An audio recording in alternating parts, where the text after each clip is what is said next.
I see Eric the Midget on the phone. I'm just dying. Wait a minute. Aren't you done with him? Yeah, I'm so done with him. I can't even tell you.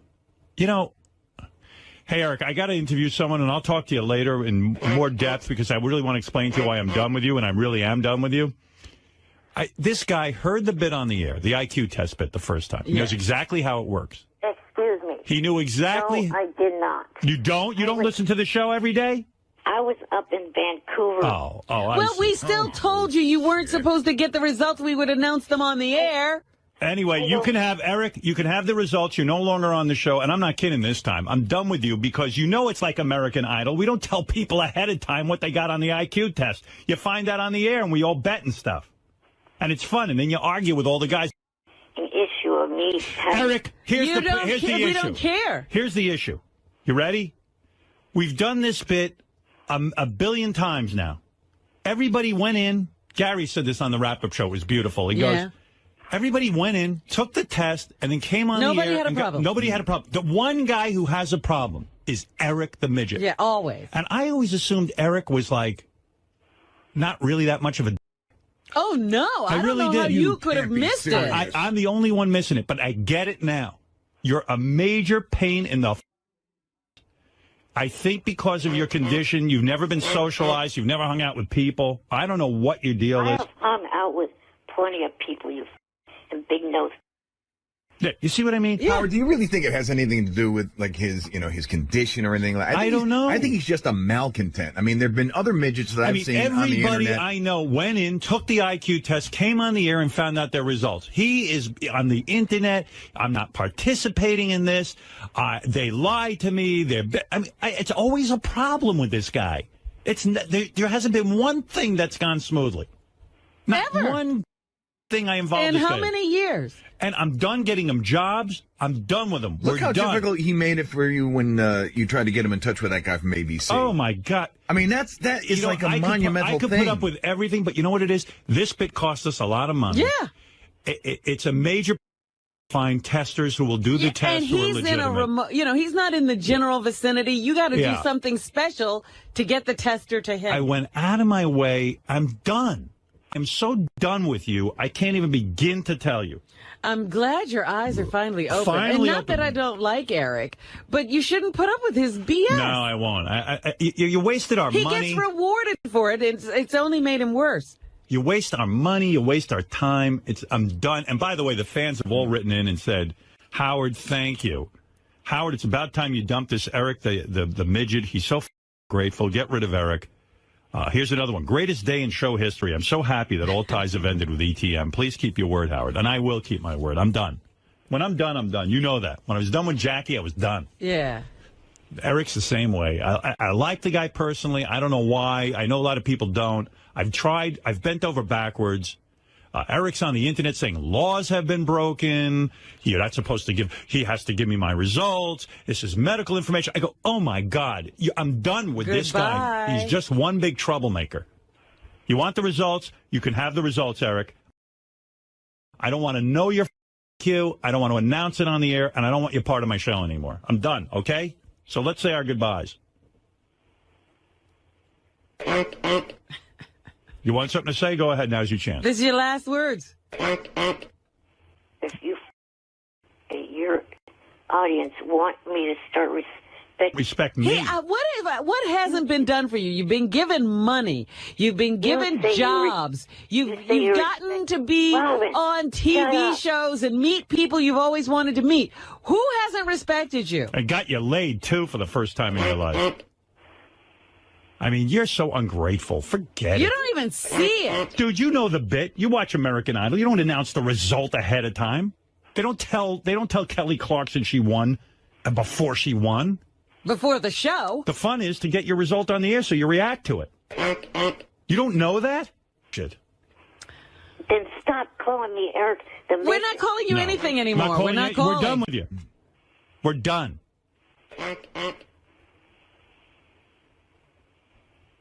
So you don't even have to suffer that indignity anymore. Yeah. And Gary can get you the results of your IQ test. You can have it. I don't care. I don't want to know your IQ. Sit there with them and enjoy them. Yeah, I'm trying to do something here on the air and try and make it fun, and you're just ruining it. And I wasted all my time testing you. I don't know why I bother with you. You know how we do things.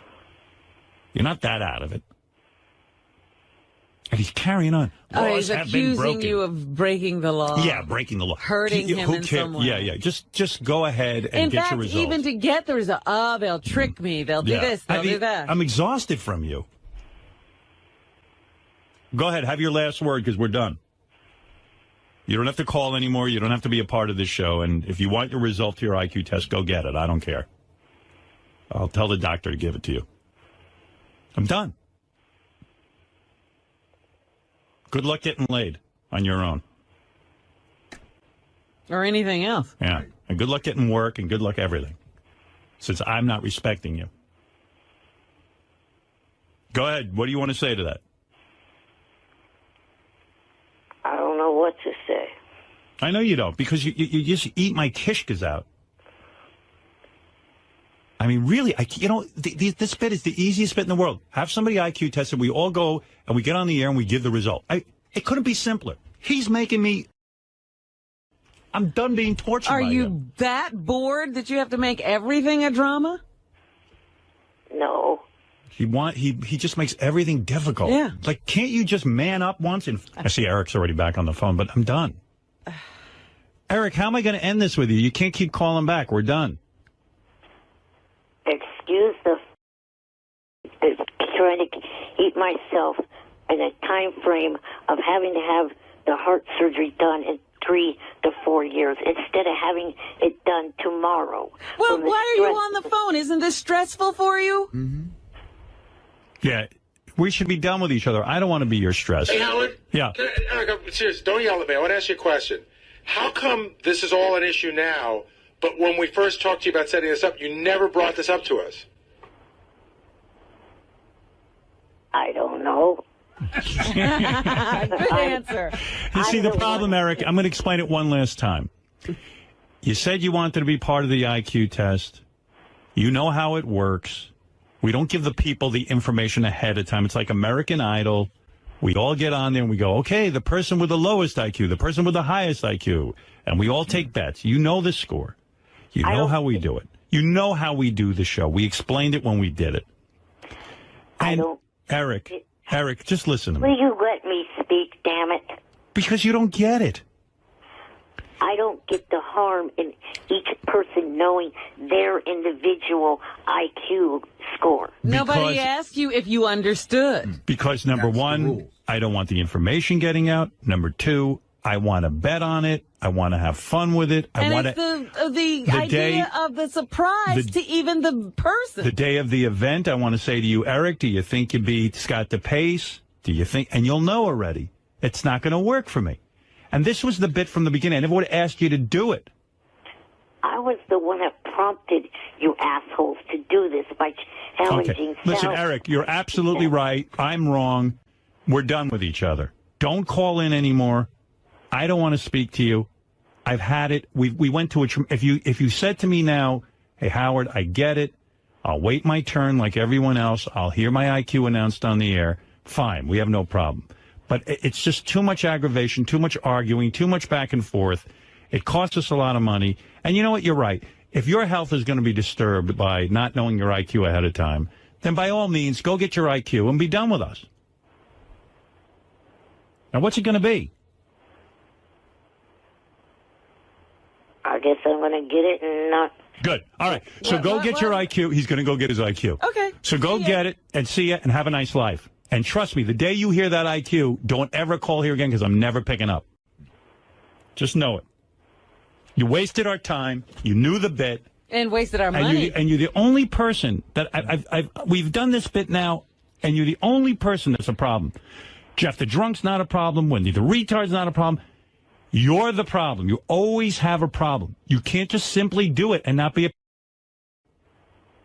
High Pitch Eric wasn't a problem. Stress. We get stressed out dealing with you. High Pitch Eric took the test, and we don't hear from him since. You're the only one. Do you see a pattern? No. No. Oh. Okay. Well, that's what I thought. And I was out of town the first time you did this. Very good. I did not hear how. We told you the rules. We're leaving out the part also where, forget that whether you heard it on the show, Jason explained it all to you in advance as well. Yeah, So it's stop fine. lying to us that you didn't know. Yeah, stop that. That's ridiculous. Of course you I'm knew. not lying to you. All right, whatever. Anyway, Eric, great knowing you. Enjoy your life. I'm sure other people are going to do what we do for you. I'm sure that you're going to have lots of TV offers. I'm sure you're going to have all kinds of exciting things in the future. I'm sure other people are going to send you to the Bunny Ranch. I'm sure everyone's I'm sure you won't be sitting there looking at the wall. I'm sure everyone's going to introduce you to whatever that name of that girl is from American Idol. I'm sure all this will happen for you. I'm sure all your dreams will come true. Nice knowing you. In fact, someone did email me on Facebook, asked me if I'd call into a show that they Good. work for. Good. Excellent. Go all right, ahead. so you're all set. O&A. Good. Go on. All set. Asses. Go ahead. Go ahead. I wish you well. Let them deal with you. Right. They're much better at dealing with you than I am. Because I've had it. I'm frustrated. I don't know what else to do. Does he think it's us and that other people will learn to live with him? You think we're the nutty people, Eric, and you're normal? Believe me, nobody else would have put up with you for this long. I don't feel I'm at all difficult. I know you I don't. know you don't. Okay. Eric, bye. No hard feelings, and thank you for calling in all these years, and we're done. I'll somehow survive without you. Thank you. Enjoy your life. Yeah, I wish you a long, healthy life. Can't you say goodbye? Bye for good. Bye for good.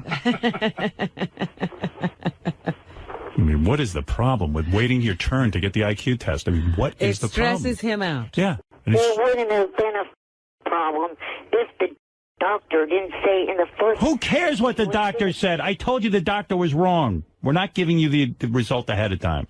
That doesn't make the show work. It's a waste of my money and time. Why can't you get that through your head? I got it. This is a waste of time. I thought he said goodbye for good. What are we still talking? Why didn't you hang up? And believe me, even if he said now he agrees, 2 days later he'd be back again going, I don't agree to this. It's ridiculous. You don't know that. I do know you. I know you like I know you so well. Johnny tells me about you. Hey, hi, Pitch. How you doing? What's happening? Hey, Howard, something, you're right. Get rid of this Midget because, something, I took the test. I didn't need to give you a problem. I didn't need to give the doctor a problem about these test scores. I just, waited patiently and waited till I got the result. That's what they, of course. Hey, Mickey Mouse's retarded cousin. Hey, you know what, Eric? I probably figure when the results come out, you probably because you get it, and he doesn't. Howard, why you waste your time with him? I don't know. I'm a masochist, but I'm done anyway, Eric. I learned my lesson. Come on, don't let him rile you up. Come on, get to Steve Rankin and do the news. Hang up on him. All right, High Pitch. I'm going to take your advice. High Pitch, go eat yourself to... All right. You guys done? No, not yet. Eric, take the IQ test. He took it already. It's okay. I don't want. done. We're not I don't need him doing as a that. part of it. It's fine. Oh, and he's the one that's going to... He thinks I haven't even taken it. All I know is Eric, listen, Eric, why do you have Howard results when it happens? because Eric wants to be different from everyone. High Pitch. When he's retarded. If he doesn't want his test results revealed on the show, he's retarded. All right. Thank you, High Pitch. Howard, I love you. Have a great day, Robin. Thank you. Congratulations. Thank you. If you don't want the IQ test results revealed, hang up the don't waste Howard's time.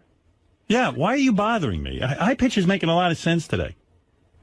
Yeah, you don't want to be a part of anything we do. You don't like us. Why are you on the phone?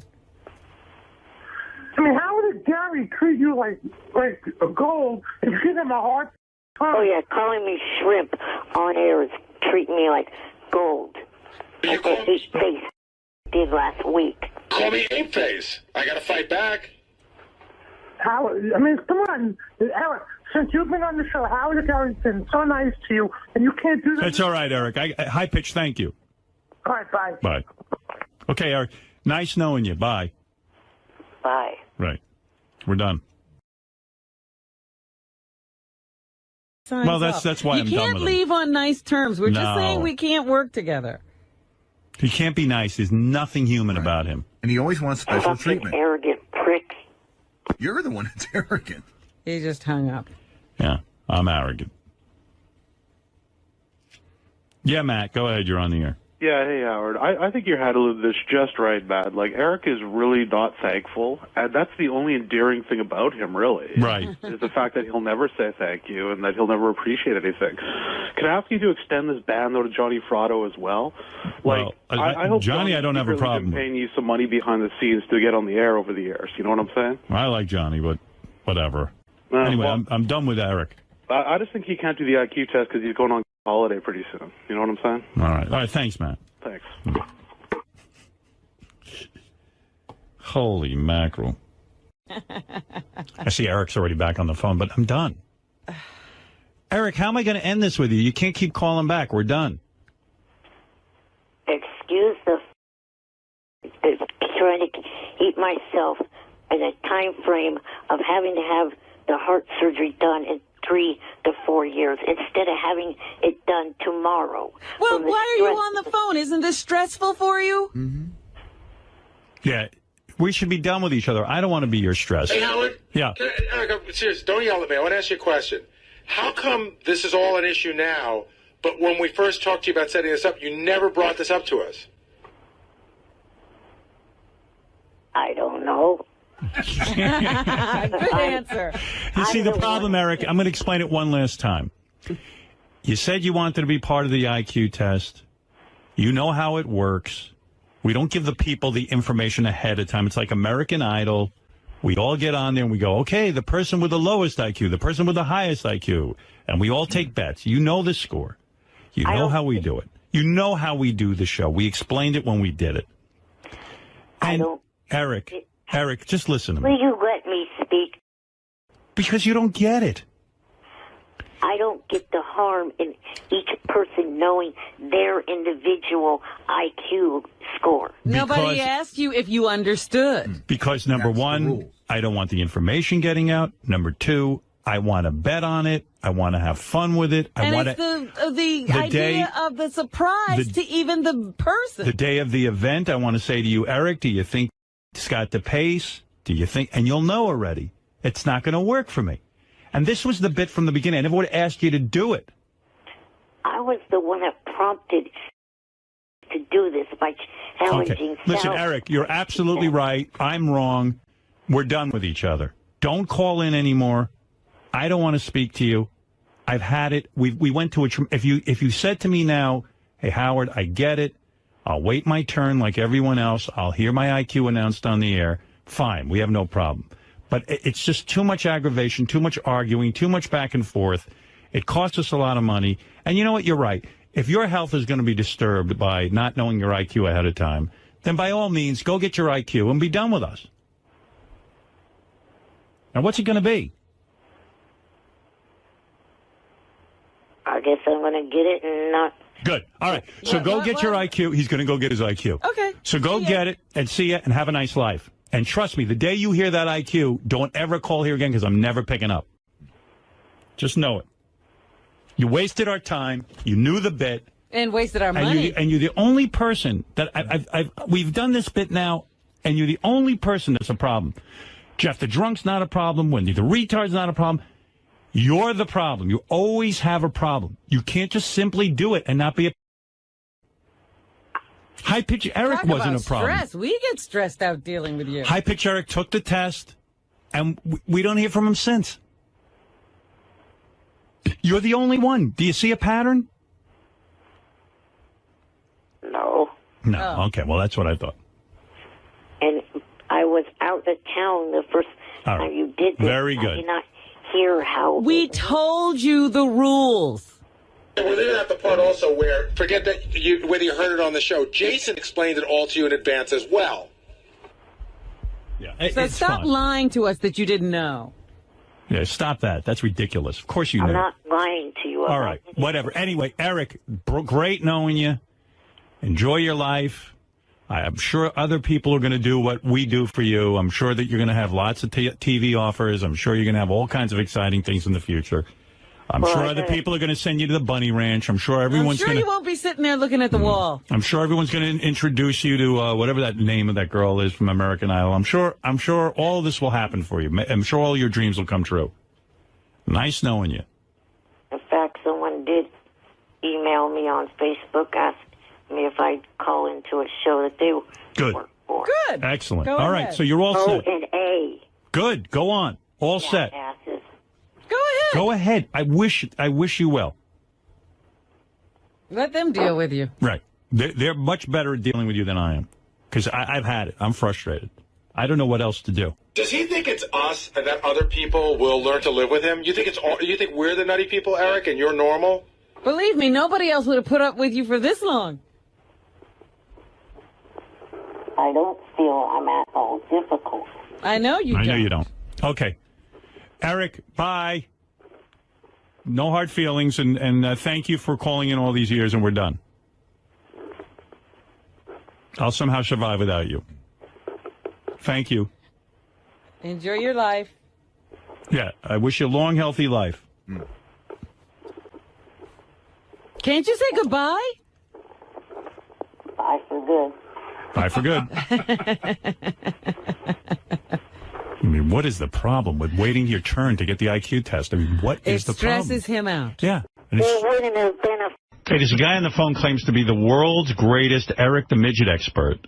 And why do we want to talk to him? I'm fascinated by it. This is Javier. Hey, Javier, how you doing? Good morning, Howard. Morning. Now, you are a fan of the show for how many years? Well, very few years, because obviously I couldn't listen to K-Rock. I knew you from first Letterman in the late 80s, and then the E! Show, and then... well, you live in San Juan, right? Right. Yeah, so he couldn't... So how does he become an Eric the Midget expert? Well, I started listening to Howard Stern Show clips on YouTube. Right. And, then I would watch, and I would see, like, clips that said Eric the Midget. And I couldn't care less about a midget. Right. I was intent on listening to, like, Gary saying Reese's instead of Reese's, or McKine. Right. And one day I said, I got to give the guy a chance. And from the first moment I heard, I was totally hooked. He's like totally obsessed with Eric the Midget. I would say so, yeah. It's a great entertainment. And your obsession goes so deep that you literally, what did you do? You cataloged all of his appearance in order? Yeah, because there's a bunch of guys who put up sound clips of Eric on YouTube. Right. And what I did is, when you have an account on YouTube, you can make playlists. So there were so many that I started to put them on the playlist in chronological order. The great thing about it is, once you listen to Eric on the serious years, it's almost like a saga. It's like a bunch of stories, and it's all so funny. It's so incredibly funny. So it's almost like a movie to you. Yeah, it's a bunch of stories. You have the flying with balloons thing, and his so-called girlfriend Kendra. Javier, when you go back in time now, because I don't even remember this, and since you're the world's greatest Eric the Midget expert. Yeah. Did he become sort of, like, everyone thinks he's sort of, I don't necessarily subscribe to that, but was he more well-behaved and compliant when he first called in on K-Rock? Well, I really haven't listened a lot to K-Rock calls, because most of what you find is serious years. But obviously you couldn't say a bunch of stuff on K-Rock. So you don't know how it came about that Eric called our show, like what his first call was ever about. Do you know that? I know. Oh, you do? About American Idol. About American Idol. You mean he called up over the transom, he suddenly just called into our radio show and said, I want to comment on American Idol? I think he wanted to defend Kelly Clarkson, because I think he called her fat or not that pretty, and he got angry, and I think he called in to defend her. Wow. And you say that Eric, more than anyone on the show, inspires you to listen and to find out more because of this saga of Eric. Yeah, I can't wait for Eric to call again. It's very sad what's happened, but you know what? It happens almost every year. He says he's 100% done with the show, and then he calls again. Whether he takes a week or a month, eventually he calls again. And you know what, Howard? I'm following him on Facebook, and he's already, I think he's breaking down already. He's cracking? What gives you that idea? He's been saying that he's done for good.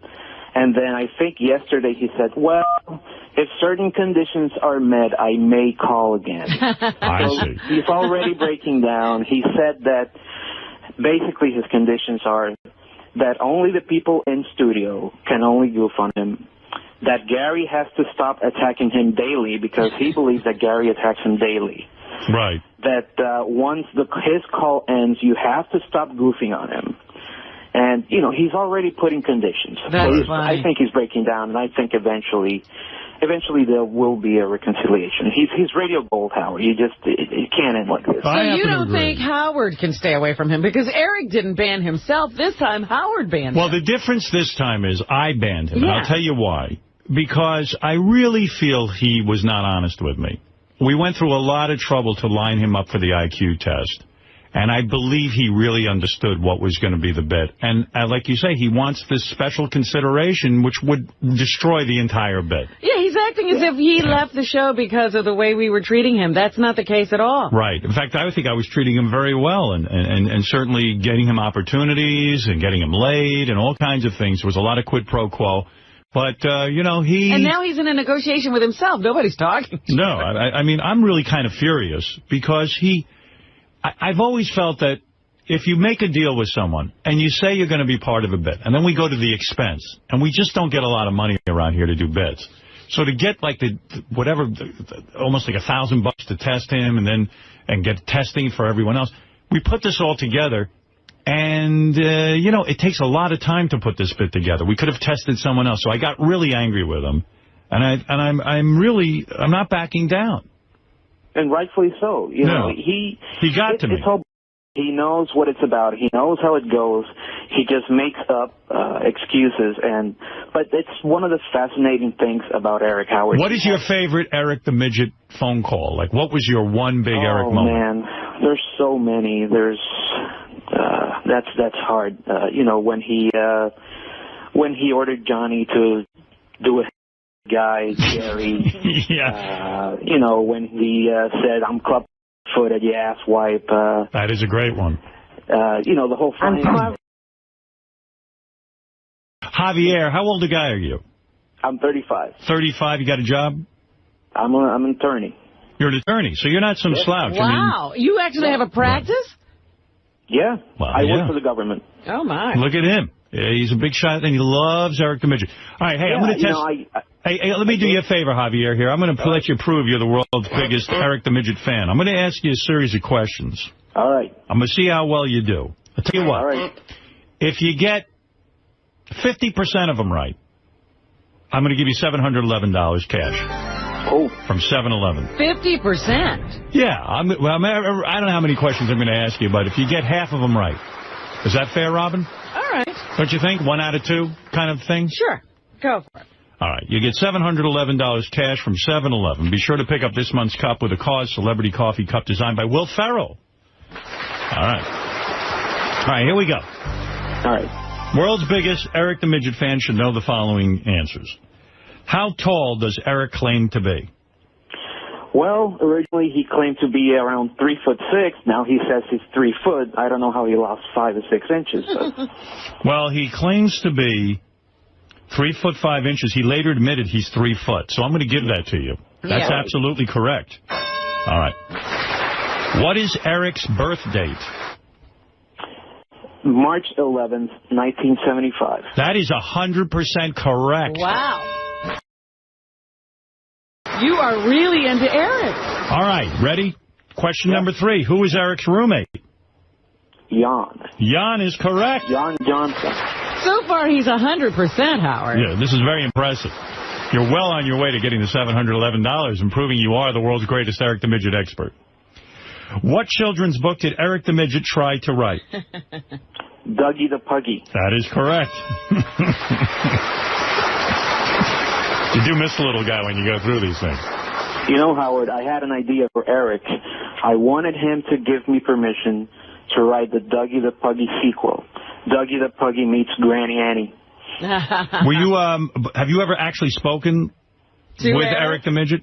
I once logged on to the JFSC just to check it out. Right. And that was actually where he ended the show in a fit of rage. And I talked to him on Facebook, but obviously not over the phone or anything. Right. That would be a dream for you. Yeah. The first TV show on which Eric ever acted. American Dreams. That is correct. Wow. All right, this is a hard one. You ready? Your knowledge of Eric is very deep. If you know this one, I'm going to say this guy's unbelievable. What name did Eric use to pretend to be someone else on the Stern Fan Network? Romeo Blues. That is correct. Wow. Wow. I mean, you're already getting the $711 just based on those. But here, I'm just going to give you a couple of more because I'm impressed. All right. Who did Eric the Midget say his favorite band was in 2005? Oh, boy. You got me there. Rascal Flatts. I was going to say that. That's the only one I could think of. He likes country. Yeah. Eric claimed he was dating a girl in 2008. What was her name? Kendra. That's correct. What did Eric want to name his modeling agency? Eric's Modeling Agency. Yeah, Eric's Modeling and Talent Agency. That's correct. Why would you name it anything else? Yeah. What a great name. Eric's Modeling Agency. Remember he was going to let the model live in his house? Right. That was, he was having a contest, and part of the prize was living with him. She had to live there for 7 years. Yeah, I think that was... 7 years. Yeah, that was my favorite. Like, he had to sign a contract with her. She wasn't allowed to leave for 7 years. What a contest. Eric's Modeling Agency. You go out, he was going to go to all the clubs and look for the winner, and then when he found her, he was going to lock her up in the house. Right, he was going to take her home. Where he could advise her. I wonder if the girl would have... Basically stifle her career. Lived there for the best 7 years of her life. All right. What song did Eric sing when Sal asked him to audition for The Wizard of Oz? Oh, the Lollipop Guild. Exactly right. Eric once admitted to his masturbation method. What was it? Oh, he humps the bed. That's right. Lays on his belly and rubs against the sheets. Yeah. Right. So far, dude, you only got one wrong. One wrong. All right, I'll give you a couple more. What were the names of the two bunny accompanied Eric to the studio? Oh. Haley and Cherry. Correct. Wow. Oh, the world's greatest Eric the Midget expert. You don't have time to practice law. What was the name of the bunny... Would you go to a lawyer who was the world's greatest Eric the Midget expert? No. What was the name of the bunny took Eric's virginity? Oh, I think it was Cherry. It was Haley. I'm sorry. All right. Eric made a personal appearance at what professional sporting event in 2009? Was it the WWE? Sacramento Kings. You got that one wrong. All right. And you know the answer to this one. When Howard asked what was wrong with Eric's foot, how did he respond? Club. That's exactly right. That's the exact quote. I'm club-fucking-footed, you asswipe. I got so many questions, Ron, but this gentleman has absolutely... Obviously, he has done his time. Yeah. I'm full of useful information, yeah. I mean, look at him. What So event... are you missing Eric on the show tremendously? Oh, yeah.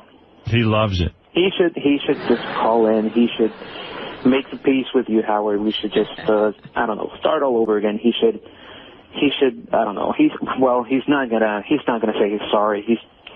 Do you get angry with the people who write in and say never have Eric on again?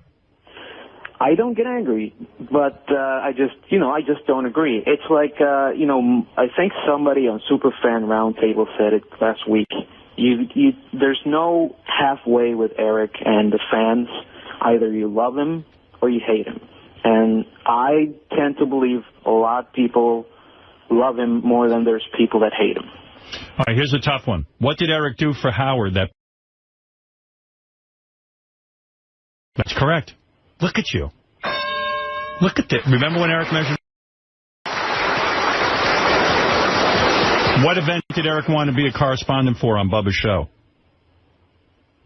Oh, some NASCAR. Right, NASCAR. All right, last one. I'm fascinated that you know the answers. Now that we're talking about it, I love that Eric's into all this manly stuff, except for American Idol. He's pretty manly. He's pretty masculine. What celebrity offered to be a co-host for Eric's second show on Howard 101? That's a tough one. Second show? Yeah. I thought there was only one. Yeah, well, I guess if there was a second. The first one was Brian Dunkelman. That's right. Well, it is Brian Dunkelman, actually, so I'll give you that. Very good. Who was the wrestler Eric wanted to manage? Oh, man. I can't remember that one. Rated R. Rated R. How many inches did Eric say he was when he measured it for Howard? How many inches? 5 inches. It's correct. Look at it. Well, okay. You're good. Javier Vasquez, you are an Eric the Midget expert extraordinaire.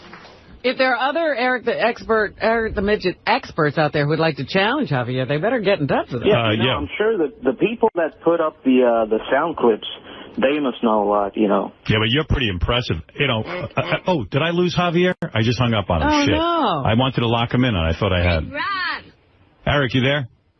This is Eric. This is a different Eric. Eric, it's not Eric. Hey now, Howard. Hey, Gary, get Javier back on the line. Yeah, Eric. Hey, Howard. I know when Eric started. When? Really? It was right after he got the gig on American Dream, and you wanted to have him in to promote the show, and you just started making a ton of demands about, you know, coming in and doing an appearance and how you couldn't goof on him and all those type of things. It's typical Eric the Midget type stuff. There you go. Yep. I wanted to say, the show. Thanks, Eric. I wanted to say goodbye to Javier, and Javier, I accidentally hung up on you. There? That's all right. All right. Sorry about that. By the way, Javier says he falls asleep to Eric clips every night, right? You play them at night? That's right. Are you a married man? No, I'm not. So you don't have a wife laying there saying, Jesus Christ. What are you doing? I don't think that would work at all. Javier, if you ever did get married, did you have a girlfriend? Not right now. Okay. Have you had a girlfriend in this period of time where you fall asleep to Eric the Midget clips? No. Well, hey, what the hell? That's very fortunate, because I think if you did meet a woman and she said to you, look, Javier, I don't want you listening to Eric the Midget before you go to sleep, I think that would be a reason to break up, right? I don't know. I don't think I need to. You know. Javier, what's with you? When you wait listening to Eric or having a woman in bed, I mean, come on. Listen, I'm a big fan, but I'm not an idiot. Javier, what's with the dating slump you're in? What's going on there? Well, no, nothing. It's just for the past few years I've had problems. You know, I went through depression and anxiety attacks and panic attacks, and for the longest time I didn't seek help, and I finally did, and I'm getting my life back together. I'm coming back to being who I am, and eventually I'll get to that again. But I don't feel right now like I'm. Because I'm thinking that the Eric obsession occurred during this period, wouldn't it? Would I be right? I guess. Yeah, I mean, do you think that could have thrown you into depression? No, not at all. In fact, it helps. You know, laughter is the best medicine, you know. Javier, I read that Puerto Ricans do not get anxiety attacks. I'm very, very surprised by that. You're suspicious that he's not Puerto Rican? That's right. You might be part something else. Javier, I would think a Puerto Rican attorney would be able to get laid like from Puerto Rico. Well, you know, I don't have, like, a lot of money. I work for the government, and, you know, I don't ride around in fancy cars or anything. If I had my private practice, then it would be something else. But, you know, eventually I'll move on, and I'm sure I'll do well. Very good. All right, Javier. Thank you very much. Javier had a couple of lean years with the women because of his depression. And so he turned to Eric the Midget for solace. Right. And Eric the Midget. That is something. That's really something. Better than heavy medication, I'll tell you that. Oh, definitely. You know, Eric and your show have helped me a lot. I laugh all the time, and I really hope to hear from you on 2011. What happened in the bad years? Were you just, like, not able to get out of bed and stuff? Yeah, you just, you know, you're in your home, and you just don't want to go out. You don't want to talk to people. You feel like, you know, like I don't know. You're depressed. Sometimes I had the feeling like I wanted to cry, and I don't know why. Did you want to hurt yourself? No, it never got to that. Yeah. But, you know, my family was always there for me. That's good. And I stopped calling my friends, and I didn't go out, and you just don't want to do anything. I would go to work, and I would just go home and just, you know, shut my door and do nothing. I like your honesty about it. Is there depression in your family? No, not really. It's just, you know, it's a really long story how it happened, but the thing is that my problem was that sometimes I'm very stubborn, and I didn't seek help. Right. You know, I didn't go to a shrink or anything. And then one day I said, you know, I feel like I'm in a hole, and I just don't want to live like this anymore. And I said, I got to get help. They put you on medication? So, yeah. What did they give you? It's Paxil. You know, maybe that's why I'm listening a little bit. I'm thinking maybe that's why you connect so much with Eric the Midget. He's such a stubborn guy, too. You know what I mean? And you're stubborn. You wouldn't go get help. Yeah, and, you know, you've said it before. Eric is as delusional as he may seem to be, because Eric seems to live in, like, his own little reality. Right. Where he's the center of the universe, and everybody else are, like, I don't know, maggots. You know, he doesn't... One thing I notice is, you know, Eric, people seem to be intimidated by you when they talk to you. Right. And Eric couldn't care less. Yeah. Eric treats you, calls you big-nosed bastard or whatever, right. You know. Eric doesn't care what I can do for him or what I've done in my career. He'll say, what are you doing leaving me on hold? Right. It's great. The loudmouth midget. See, Javier, I'm with you. That's why I find him fascinating, too. You know, one of the funniest moments was when he first came on his webcam and you saw him for the first time.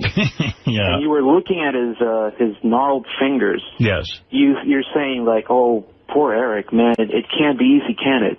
And then he goes, well, you interrupted what I was saying. So, you know, you were being compassionate to him, and all he can care about is you interrupted him. Ridiculous midget. He doesn't even, he didn't look for sympathy. No. That's why I liked him. Yeah.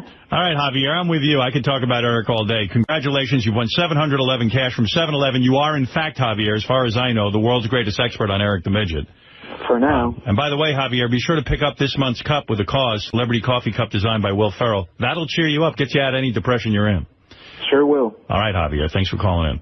Thanks, Howard. That's a Javier Vasquez in Puerto Rico, who is the world's greatest Eric the Midget trivia expert. I didn't know there was such Eric fans out there. Eric, there are. Ridiculous midget. Robin, you're missing a whole world out there. You're really not on it. If there is someone out there who thinks they're a bigger Eric the Midget expert, I would have Javier and you go at it. Yeah. Because I have a lot more questions. Midget. What is that, Eric? Eric the obnoxious midget. Yes. What do you want me to call you again? I forget. Eric the major. All right. All right. Then whatever you say, I'll do. Well, there he is. There he is. Okay, this guy on the phone claims to be the world's greatest Eric the Midget expert. And why do we want to talk to him? I'm fascinated by it. This is Javier. Hey, Javier, how you doing? Good morning, Howard. Morning. Now, you are a fan of the show for how many years? Well, very few years, because obviously I couldn't listen to K-Rock. I knew you from first Letterman in the late 80s, and then the E! Show, and then... well, you live in San Juan, right? Right. Yeah, so he couldn't... So how does he become an Eric the Midget expert? Well, I started listening to Howard Stern Show clips on YouTube. Right. And, you know, then I would watch, and I would see, like, clips that said Eric the Midget. Now, I couldn't care less about a midget.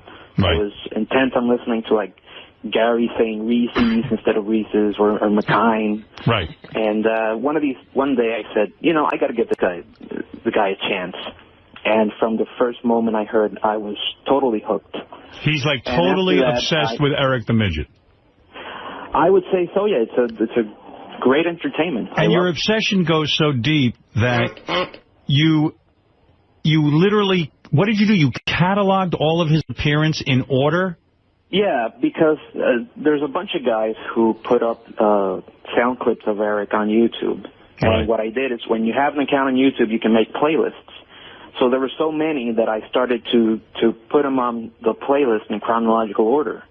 The great thing about it is once you listen to Eric on the serious years, it's almost like a saga. It's like a bunch of stories, and it's all so funny. It's so incredibly funny. So it's almost like a movie to you. Yeah, it's a bunch of stories. You know, you have the flying with balloons thing, and his so-called girlfriend Kendra. Javier, when you go back in time now, because I don't even remember this, and since you're the world's greatest Eric the Midget expert. Yeah. Did he become sort of, like everyone thinks he's sort of, I don't necessarily subscribe to that, but was he more well-behaved and compliant when he first called in on K-Rock? Well, I really haven't listened a lot to K-Rock calls, because most of what you find is serious years. But obviously you couldn't say a bunch of stuff on K-Rock. So you don't know how it came about that Eric called our show, like what his first call was ever about. Do you know that? I know. Oh, you do? About American Idol. About American Idol. You mean he called up over the transom, he suddenly just called into our radio show and said, I want to comment on American Idol? I think he wanted to defend Kelly Clarkson because I think he called her fat or not that pretty, and he got angry, and I think he called in to defend her. Wow. And you say that Eric, more than anyone on the show, inspires you to listen and to find out more because of this saga of Eric. Yeah, I can't wait for Eric to call again. It's very sad what's happened, but you know what? It happens almost every year. He says he's 100% done with the show, and then he calls again. Whether he takes a week or a month, eventually he calls again. And you know what, Howard? I'm following him on Facebook, and he's already, I think he's breaking down already. He's cracking? What gives you that idea? He's been saying that he's done for good. And then I think yesterday he said, well, if certain conditions are met, I may call again. I see. He's already breaking down. He said that basically his conditions are that only the people in studio can only goof on him, that Gary has to stop attacking him daily because he believes that Gary attacks him daily. Right. That once his call ends, you have to stop goofing on him.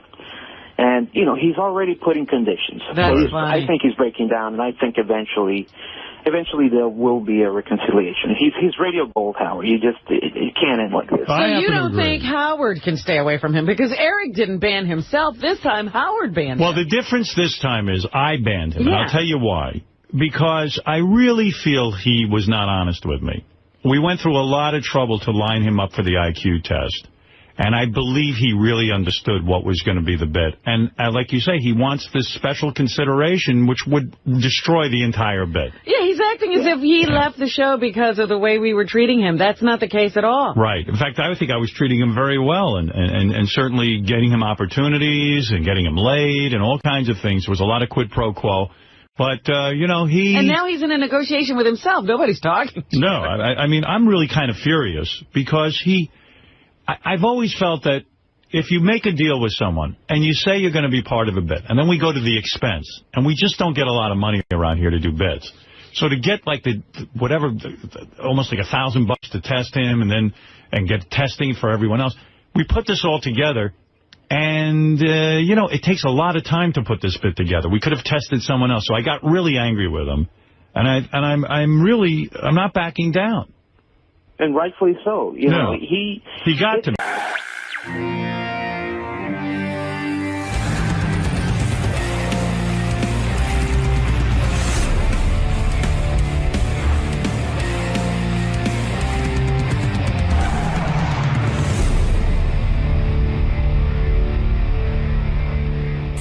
No, dude. You had no story when you went in there. If it's not a story, that means you don't have a pace car and you're not driving it around town. You put the thought in his head that I have some kind of a car. Lieberman gets so worked up, but it's great.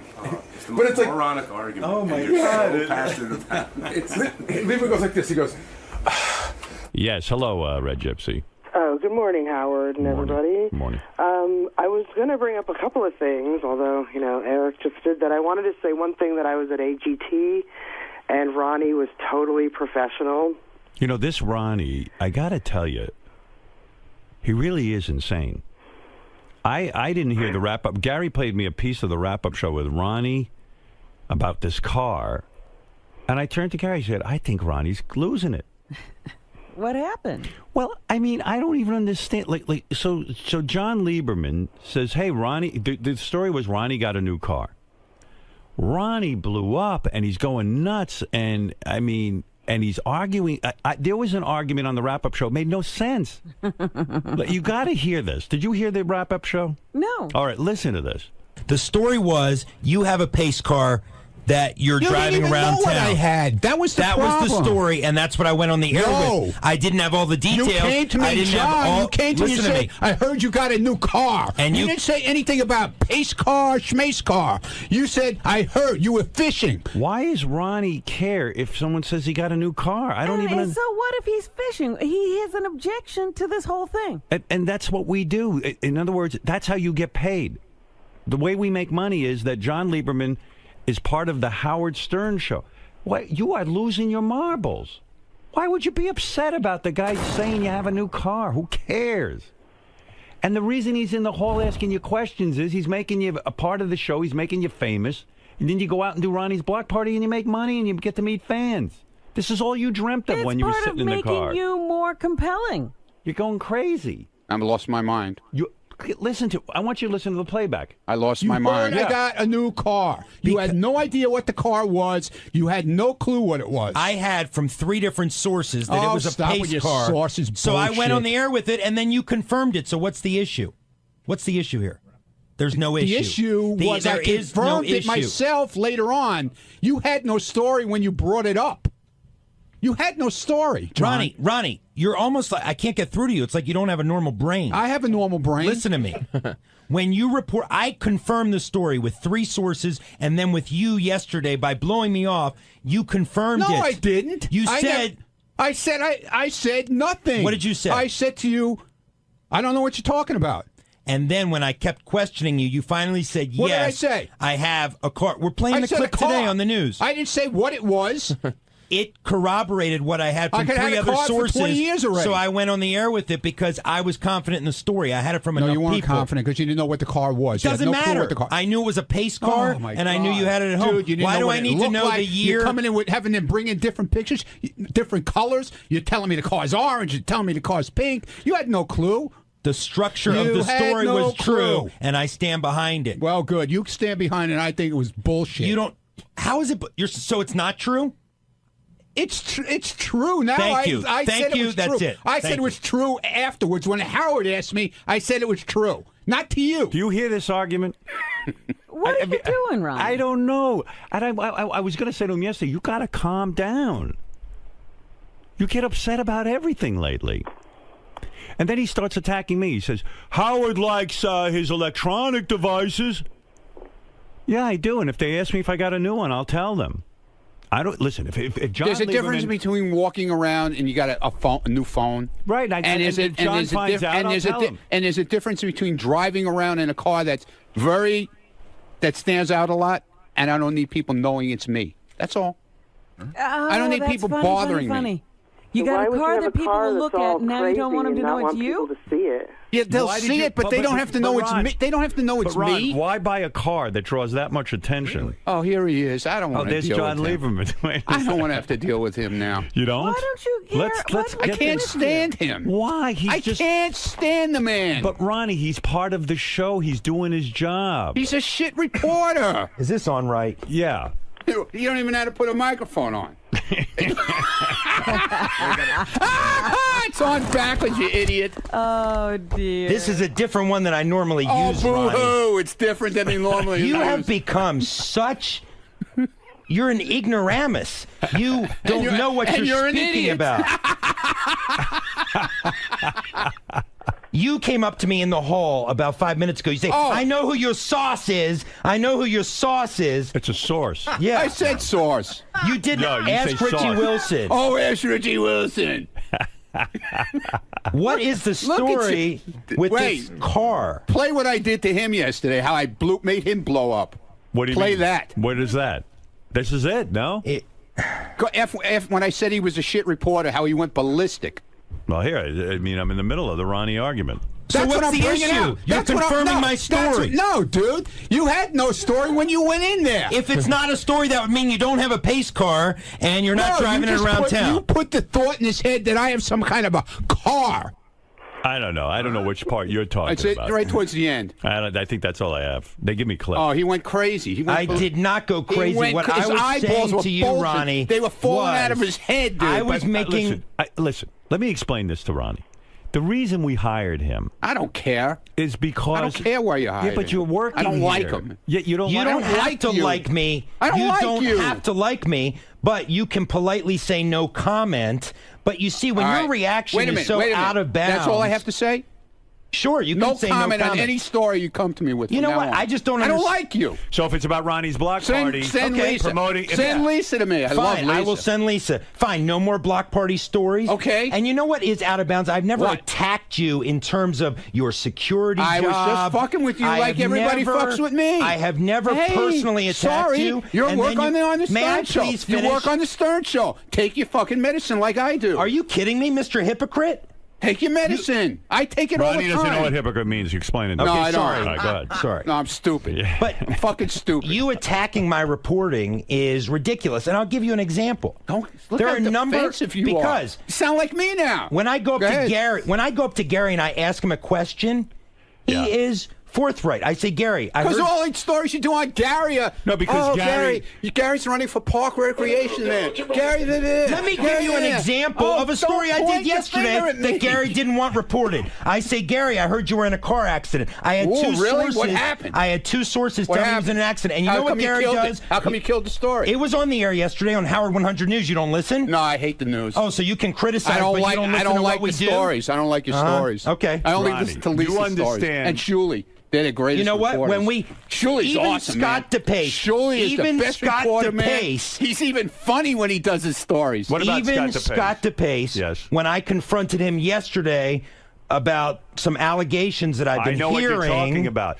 This TV camera was supposed to be covering him. He was having a meltdown about something.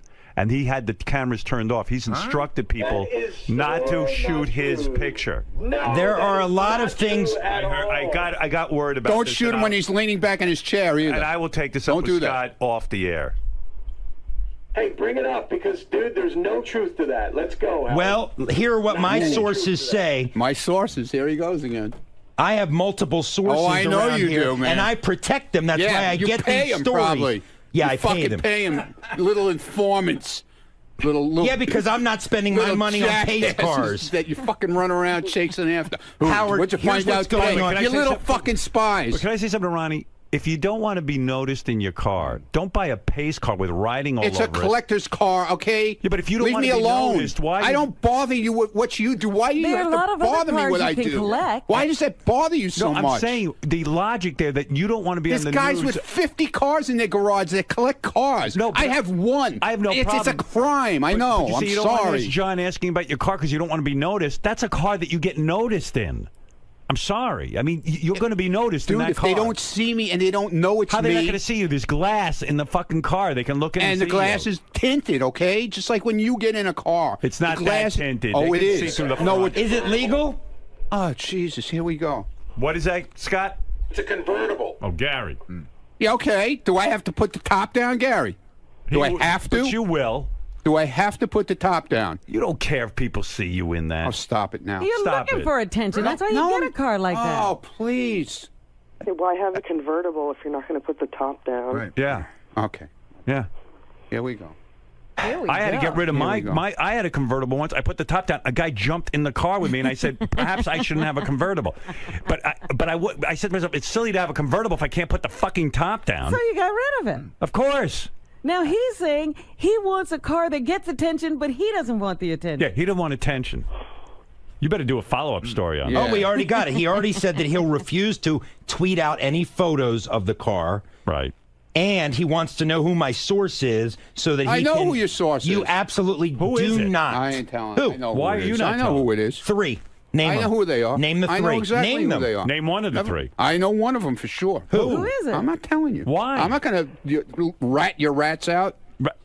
I won't rat. What? Why won't you? I'm not going to rat your rats out. Who do you think you got rats all over the place? Yes, yeah, I know do. you do. Yes, I do. know you do. And they're watching you. Yeah, good. Let them watch me. Who gives a shit? Let them watch me. You give a shit. Look at you. I'm just looking at you. I'm I looking can't at believe you. I'm seeing a grown man upset over a pace car that got out on the air. I don't like you. I told you that. I told you that in the hallway. And I told you you do not have to don't like me. you. You don't have to like me, but you can say no comment. No I've had comment. many other people not like me. No comment, and I don't like you. Isn't it okay to rat a rat out, though? No. And give your idea on who it might be? No. Why? Why are absolutely you not. protecting them? Why should I? You're protecting his source? Because I'm not like that. I don't rat people out like he fucking rats people out. I never rat people out. Okay. I never give up my sources on anything like this DePace thing. Let me tell you about this DePace thing. Go ahead. I have people running. Everybody knows about that. The whole hallway knows about what he's went got down. a report on that. I What have do you people know about it? I'm not saying anything. It's All not right, so my. let It's John not my say it, business. What we have You know what, confirmed Ronnie? is this. You would make this show very successful. Yeah. Ronnie, you don't understand. We need information so Okay, that good. we can have a show. All right. Well, then let him do it. Let him be the rat Well, ass. here we Scott go. DePace, Shit reporter. according to multiple.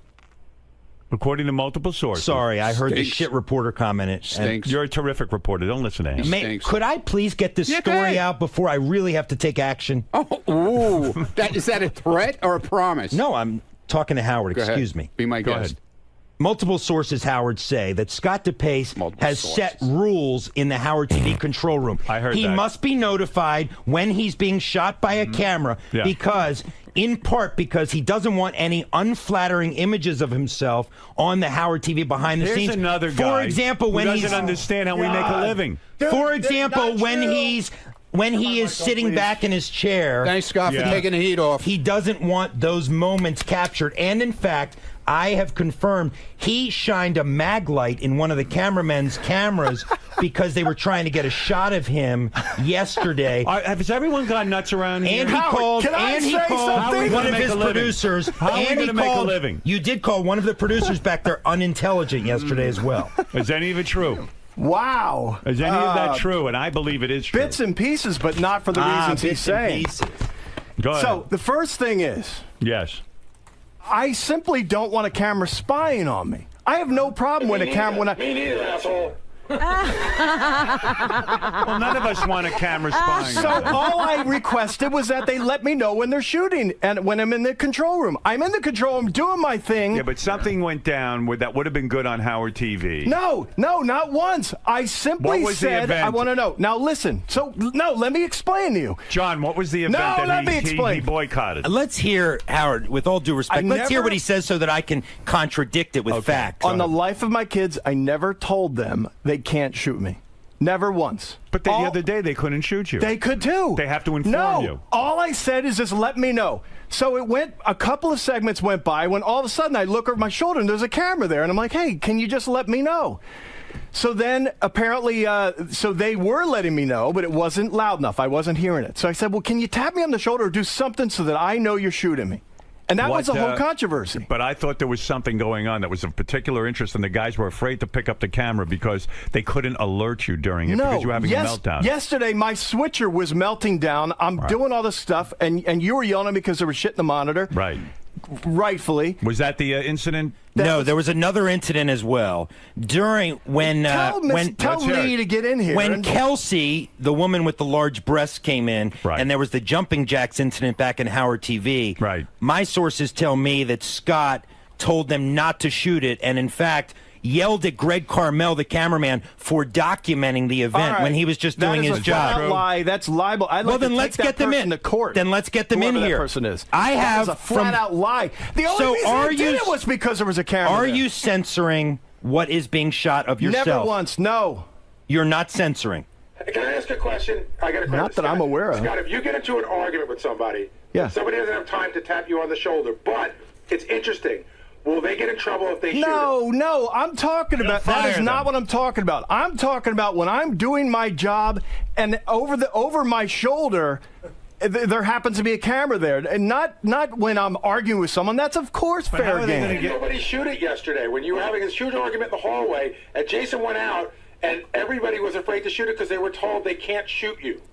What is this? All right, This is listen a to me. bunch of All right, listen to bullshit. me. Yes, Doug, what do you Bring want to say? one of these people in here. Is this one of them? That's one of them. No. I'm actually going to defend Scott. Listen, let me say something. Never mind your defense. Here's what I'm going to say. Well, I'll tell you what I got to cut through the bullshit. He's not interested in that. Everybody, everyone, cut the bullshit. None of you are superstars. I am a superstar. You are not. The reason people know your name is because of me. Why do they know your name? Because we make everyone part of the show. You don't pick and choose what you can be part of. Get the cameras on and let's go, baby. Can I just tell you what happened? Jason saw this fight, part 2. Now, I don't know why John, the great reporter, is not reporting that he has this all on. He was in there with the microphone. They had part 1. It was all on camera. It was all on. He recorded it. So they picked it up in the hallway after the show, and I guess there just wasn't a camera around. Why don't I have the tape this morning? I don't know. In other words, if it were anybody else, you'd be Gary. You're not going to believe this. Jason and John Hine had a huge fight. Here's the audio. Good point. Why is it not being we shown? can. I think you're going to be bored. Is there an edict, Doug? Why didn't you do this? Is there an edict? I did the story yesterday on Howard 100 News with Lee versus there you go. Scott. So, but is there an edict that Scott cannot be shot in unflattering positions when he's leaning back in his chair?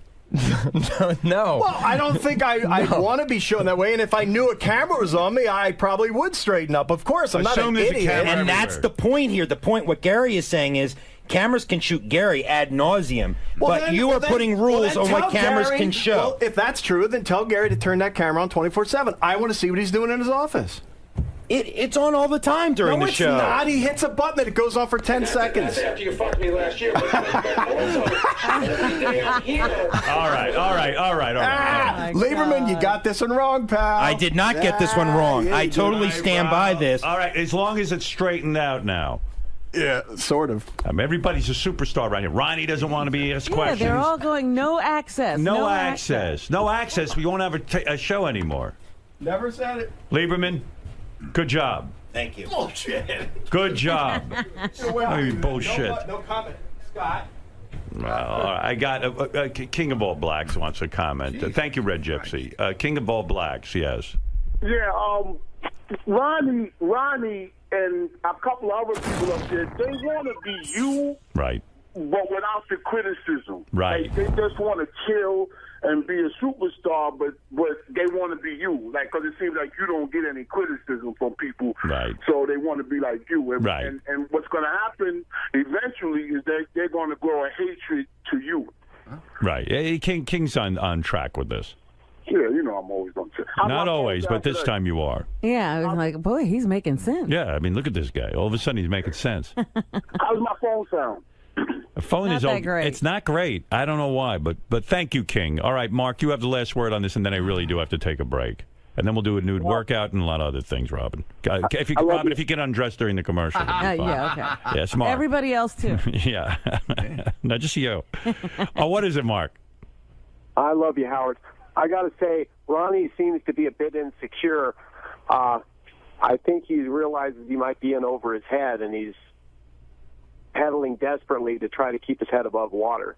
That might be why he's so offensive every time he thinks someone's attacking him. Yeah, he goes on the offense. You're right. I mean, guy says to me, "Did you get a new car?" He's like, "Oh, get a new car. Fuck you, you asshole." Yeah, I mean, but the cursing. You brag about that, wouldn't you? I mean, shouldn't that give him bragging rights? Sure. Why not? Listen, Ronnie says Howard has his things. He likes new electronics. If Lieberman says you get a new phone, yeah, I got a new phone. Hey, Howard. And he talks about it. I can almost understand why DePace would be kind of ticked off. He just doesn't, he doesn't want unflattering pictures of himself taken. I don't think that's right that he makes that edict, but that's his edict. Yeah, he certainly takes unflattering pictures of us. I don't understand the Ronnie thing even for a second. Yeah, no. I mean, Ronnie wants to be a judge on the intern beauty pageant. Ronnie wants to come in here and help out with Kelsey and the bathing suits. But the other part of that is also allowing yourself to be exposed in other ways. Absolutely. I don't get it. Well, the best is I bought a car that everyone will look at, and I don't want them looking at me. Yeah, he doesn't want attention. So either he's crazy or he's retarded. He's got to calm down a little, and you know what it is. He's getting very big with his Ronnie Block party. I think he needs some psychotherapy. That's the problem. You're getting you got the Ronnie Block party. Right, Fred. What? I'm crazy. I told you that. I'm just really trying to understand this, Ronnie. I don't understand like the venom towards Lieberman. I mean, Lieberman's just doing Fuck his Lieberman. job. Why? He's a shyster reporter. I don't like him. He's a what? Shyster. A shyster. A shyster's I don't a like lawyer. him. You know what a shyster is? Yeah, I know what a shyster. What is a shyster? Never mind. All right, that's right. I don't know. Whatever. Listen. But you're funny too. Calm down. No, I don't. What am I doing? I'm not Look at doing me. anything. That's right. You do nothing. I'm not. So be happy. Yeah, you got to yeah, I do. Yeah, here we go. Well, I Here just we agreed go. with you. Here we go.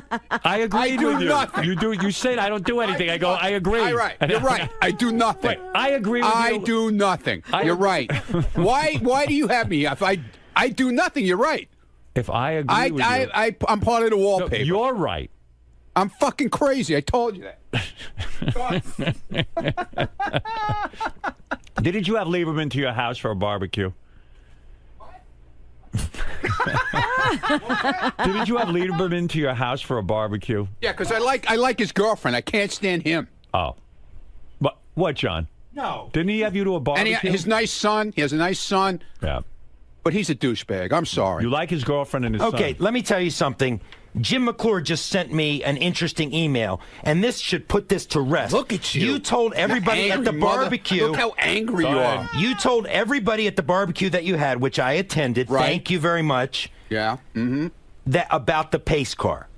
So it can't be a secret. You wanted it known. I didn't hear it there, but you wanted it known. No, I told friends of mine what I was doing. Oh, you know when You're you not my tell friend. people that it's going to get... You're not my friend either. Good. And by calling on me to be fired yesterday, that is extremely disrespectful. Look, yeah, that's the part you missed on the wrap-up show. Because I would never question you in your capacity. I would never say, Howard, Dude, I think this guy should be fired. I was tweaking your buttons just like everybody else does to me. And you didn't like it at all. And you went off the deep end when I said that to you. And you DePace went is a off man. the deep end. I will give this to Ronnie, DePace. You went over the line. He never criticizes your job. Never. Oh, I was screwing around with him like everybody does to but me. you Okay. went over the line. All right. Yeah, I go over. I don't make personal attacks. I go over the line. You said he's not I competent. go over the line. You said he was incompetent. Look. At least Scott DePace stood... Yes, sir, General! At least Scott DePace stood there. Listen to me. At least Scott DePace stood there just now and answered my questions. Good for him. Admitting that he has put rules on when the camera can shoot him. He must be alerted. You're Jewish. You just told me... Dude, you're Jewish. What are you talking with your hands for? Jewish people don't talk with their hands. Scott, you just told me... Italians that do, like me. Scott, what's wrong with you? Scott, you just told me that you Look at him. alerted everybody that you have to be told when you are being shot. Where's your black dick, man? Let me see it. Yes, that's true. Thank you. Let me see it. Howard, did you hear yes, that? Yes, listen, you don't have to justify this to me. You're so upset. I am not upset at all, but I don't like... I do not like when my professionalism and my profession is questioned. I know how to be a reporter, and I am not here to explain to you. I am not here to explain to you the fundamentals of journalism. All right, you're going to blow an eye vessel like me, man. Look out. But now you pissed off John. I'm done. Did he just throw down the Yeah. It's getting crazy. Everybody around here is nuts. Mark, go ahead because I got to take a break. I feel for you, Ronnie. It really sucks when it feels like people are teaming up on you. Well, but, hey, you got people out there that are supporting you. I'm not sure where they are, but they're out there, okay? Teaming up on him. They asked him if he got a new car. Yeah. I don't know quite what to say about it. Maybe he's self-hating and projecting it on others. I can't quite. I mean, what kind of question is that to blow up over? Don't you want to know about Ronnie's new car? Yeah, but he certainly doesn't want me to. That's why I'm But he's driving around in a pace car. I mean, he's not in the Indy 500. That's like waving a flag. I mean, that's like me going out in my Fartman costume saying, please don't comment on what I'm wearing. It's like skywriting and saying, please don't read the note. Right. I mean, what is that? It's like a woman walking out with Band-Aids on her nipples I'm and going saying, to walk don't out of stare my at house. tits. I'm going to walk out of my house naked and then say, please don't comment on it. I mean, what is that? Yeah, Matt, go ahead. Yeah, if Ronnie can't handle jokes about his pace car, how's he going to handle all the jokes after Richard blows him? Because even if Ronnie quits the show, he's going to get jokes about it for the rest of his life. All right, thank you, Matt. You had the last word on that. I'm telling you, we're getting into a weird area with those two in a funny way. So it's out there. So Ronnie's doing this weird move where Ronnie's just leaning against the wall, and Ronnie's at the far wall, and Lieberman's over here by the green room, and they're just yelling at each other. And Ronnie's like the guy in the movie, like the gangster, like flipping the coin. He goes, "You're a shit reporter." And for some, I don't know why, but Lieberman goes, "Fuck you! I'm not a shit reporter." I'm telling you, it's getting weird. Oh my God. Do they know that? It's completely repetitive, by the way. Like you could go out there in an hour, and the conversation will have not changed at all. Started up again. It's like that Star Trek. But Ronnie has figured. But here's the funny thing. Ronnie has figured out if he calls him a shit reporter, it gets under his skin. Right. But Ronnie can't. We talked about this on Rapid News. But Ronnie doesn't understand how you rile him up to get under his skin. He doesn't. No, he doesn't like me. I go, but you don't really not like Lieberman. You're just fucking with him. He goes, I know. It's very interesting. John, why did you finally crack with this Ronnie nonsense? What pushed you over the edge today? Calling me a shit reporter. I only speak the truth.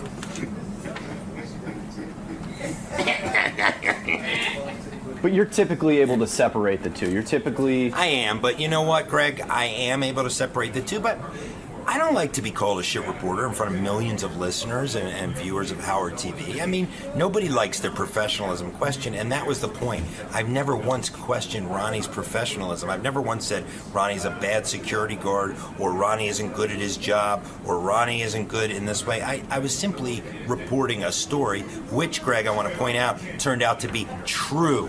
The story I reported was true. He has a pace car. That is the bottom line here. And Ronnie trying to tell me how to be a reporter is completely and utterly ridiculous. And then suggesting that I should be fired goes too far. It just goes too far. What do you think this speaks to? I mean, why would Ronnie take these roads? Why would he go down these avenues? Because... Fuck. Because when you have no defense and you're backed into a corner, you scratch and claw your way out. And that's I'm always watching you. Exactly. But this Ronnie thing is not going to end, because the reality is, when you break it down, he knows how to push my buttons and I know how to push his. This may go on forever. Just remember, I'm here behind you, man. I'm always around. Watch those cupcakes. He's put on a few pounds with the cupcakes. He's worried about me watching cupcakes. You should be watching the TV screen, man. Is it safe to say that the honeymoon is over? That your little golden era that you enjoyed my the first 1 year. year? You know, this week marks my 1 year. I think the honeymoon, or maybe it was, it marks my 1 year. So my honeymoon's over. But, you know, at the end of the day, we'll just have to see what happens moving forward. Keep up the good work, John. It's a sign of your solid reporting that you've started to crack some of the team members around here. Thank you, Greg. You're next. Sucks.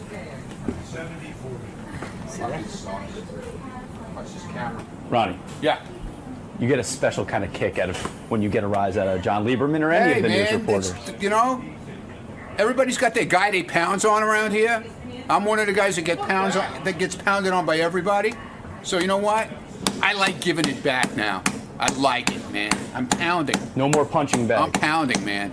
You're doing the punching. I found my punching bag. And that I know how to get to him. Mm-hmm. I know how to get to him, man.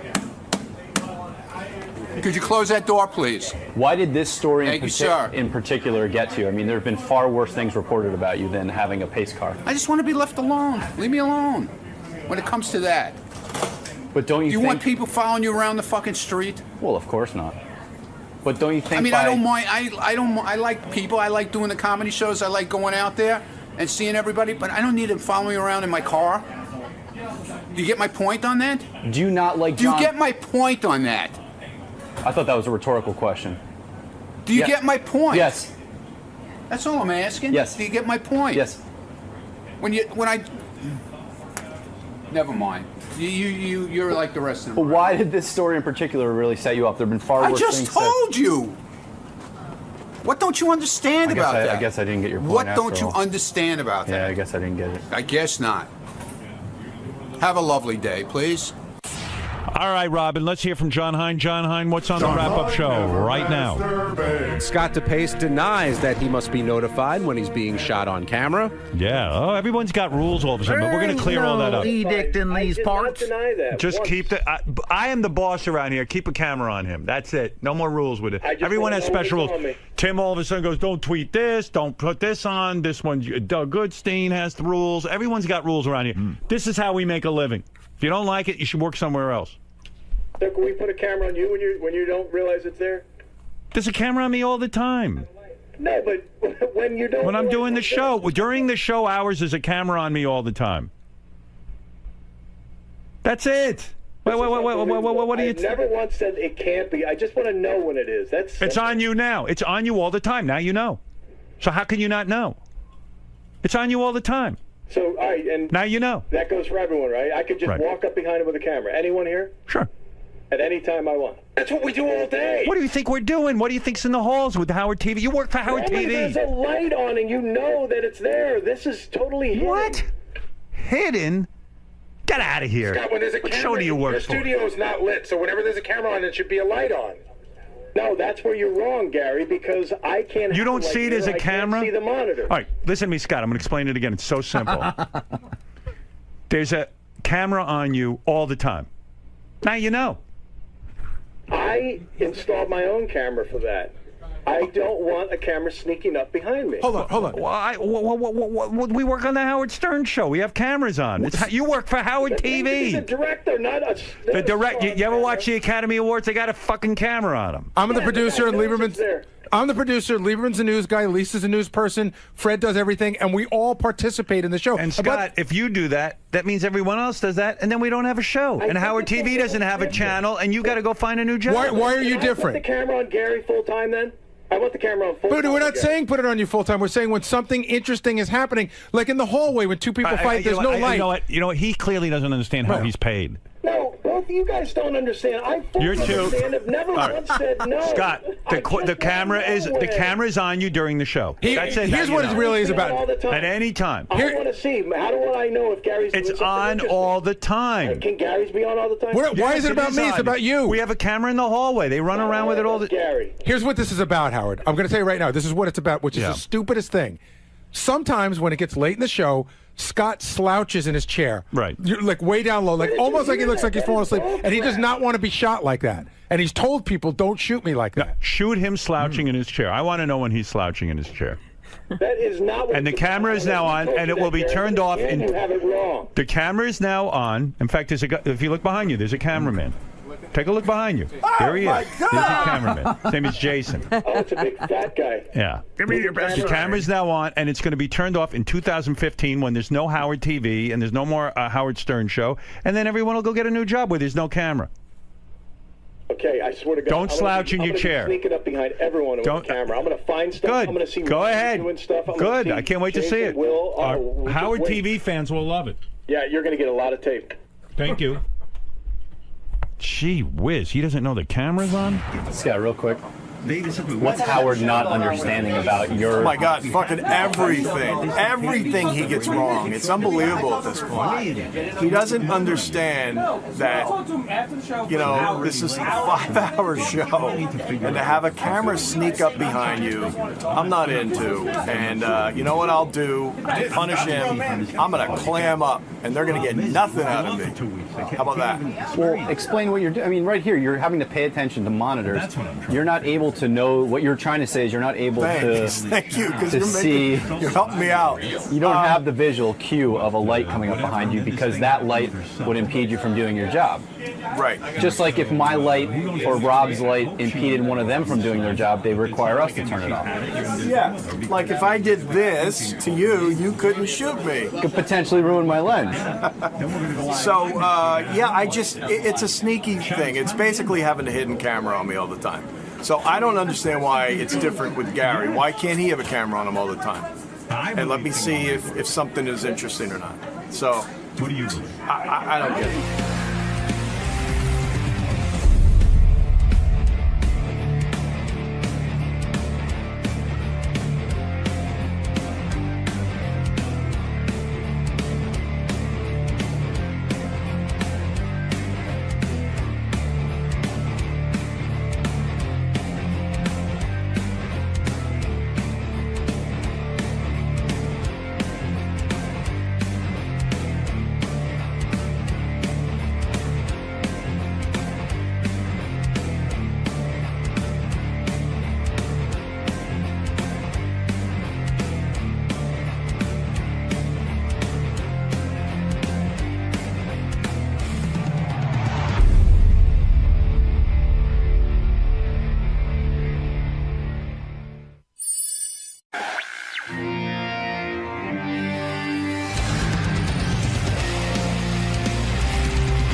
did Roseanne lay down any rules? Was there anything to not speak about?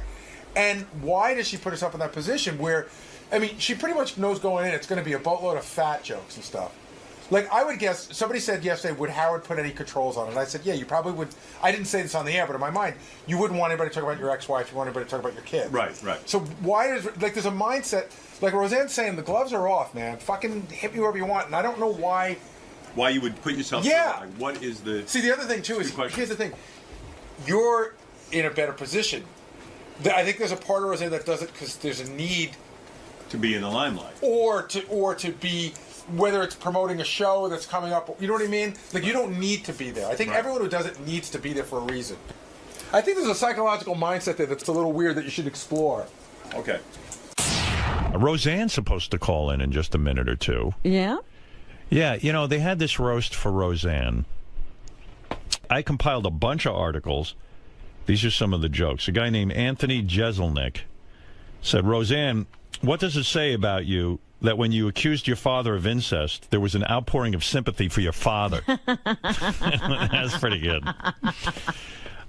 Amy Schumer said of Roseanne, I was surprised you were running for president. I just think a lot of people just couldn't even picture you, like, running. I thought that was good. Yeah. Seth Green said, the thing with Roseanne is she has enough money not to work, but she still does a TV show every few years to punish the rest of us. You've even had 2 reality shows, which is a lot for someone who is completely out of touch with reality. Good. Yeah. Katie Segal said, it's great to see Roseanne back in the spotlight. Technically, it's 2 spotlights, but you get the idea. A lot of fat jokes, you know. Right. Jeff Ross said, folks, in case you don't know where Hawaii is, it's just off the coast of Roseanne. And then he says to Roseanne, it means you're fat. You want to hear a few more of these? Sure. All right, Wayne Brady said, Roseanne, it's been said that you stole Sam Kinnison's style. You're fat, loud, and you died in the 90s. That's good. But Roseanne, you had to overcome a lot to make it in Hollywood, and that's why I love you. Bad marriages, mental illness, plus you look like Roseanne. Oh. You're oversized, beat up, and you reek of marijuana. You're kind of like Willie Nelson's tour bus, except people still want to ride that. I think that's real strong. Carrie Fisher said, you're a follower of the Kabbalah. How embarrassing for you, which is a form of Jewish mysticism. You know what else would be a form of Jewish mysticism? Hollywood giving you another show. Let's see what else. Gilbert Gottfried, tonight it's our chance to end the reign of Rozilla forever. Evidently, he kept referring to her as Rozilla. Rozilla. Everyone grab your torches and lead her to the pit. She'll think it's a barbecue. Rozilla. Oh, my goodness. Let's see. What did Tom Arnold say here? A lot of these we heard already. I had Rosie's face tattooed on my chest. Believe me, it's hard for a woman to have sex with you when Roseanne is staring at her. Yeah. It's even harder to masturbate. Rosie, this is true. Had I loved Tom Arnold tattooed... Oh, I said, Rose... I don't know, this is weirdly written, but he had I love Tom Arnold tattooed... She had Tom Arnold... I don't know what this is. Rosie had I love Tom Arnold tattooed on her hip, which made me the 4th largest property owner in California. Oh. I knew there was a good joke in there somewhere. Rosie, there's no reason to be jealous of my wife, Ashley. She's tall and thin and wasn't even born when we were married. Plus, I've learned from your biggest mistake. I made her sign a prenup. I thought that was pretty good.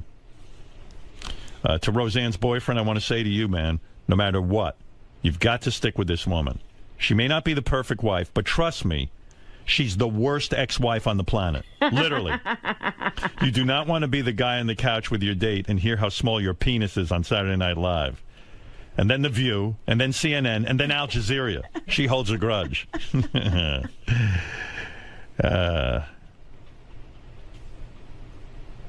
Recently, Roseanne got in trouble for wishing cancer on a Chick-fil-A customer. But you guys can all relax. If she had the power to wish cancer on anyone, I would have been dead in 94. All right. Not so good? Well, anyway. Maybe it was his delivery. Maybe he had a better delivery than I did. All right, Roseanne's on the phone. Oh, good. Hey, Roseanne. Roseanne? Yeah, hi, Howard. You okay, baby? Oh, God, it's early. I know. I'm so sorry. Where You're up are this you? You early. still out in I'm Los in Angeles? LA. It's like 5:30. Hey, can you swear on this show? Yes. Oh, fucking great. Yeah, you can say whatever you want here. There's complete freedom of speech. Roseanne, why would anyone, especially a woman in your position, why would you put yourself through a roast? Seriously, from a psychological point of view, I mean, it's endless fat jokes. Like, I was even thinking about it for myself. Like, if someone said to me they want to roast me, I don't think I'd want to put myself through it. Why? It's fun. Is it, though? I mean, well, it is. I mean, I'd say that over the whole, it took about 3 hours to film it, you know. Right. But, when it was up and running, there's some damn good jokes, man. It's good to laugh at yourself. It's, it's kind of a test to see how sound you are mentally and spiritually and everything else, like a warrior thing. And I knew I could do it. And, could you really? But Roseanne, did you lay down rules? Like, I think if I had to be roasted, I think I would lay down some rules. I would say, look, I don't want you talking about my kids. I don't want you talking about I wouldn't even want them talking about my ex-wife. I wouldn't want, you know what I'm saying? I do, and I did. Yeah, I asked them,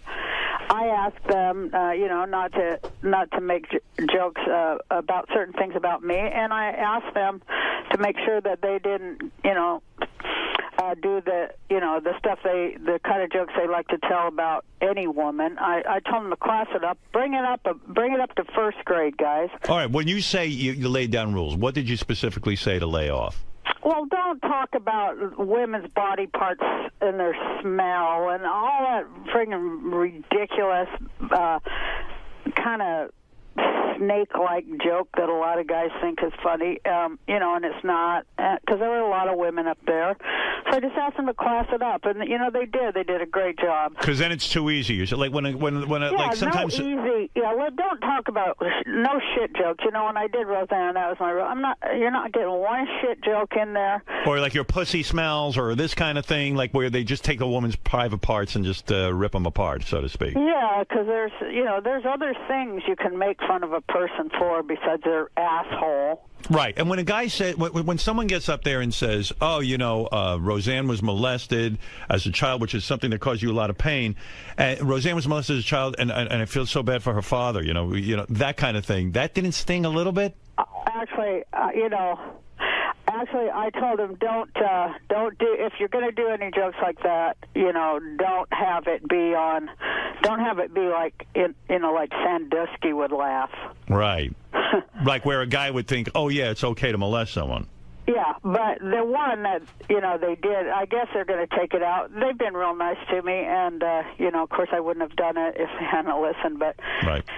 There were two jokes like that, and, one of them I thought was really funny. I didn't think I would, but they say they're going to take him out, and now I find myself saying, leave that one, which you never know what you're going to do, Which one was that? Was that the Seth Green? They say they're going to take out the Seth Green comment where Jeff Ross compared him to the shooter in Colorado. I think they shouldn't take that out. I don't think it was disparaging to the victims of that thing. It was more disparaging to Seth Green and his movie career.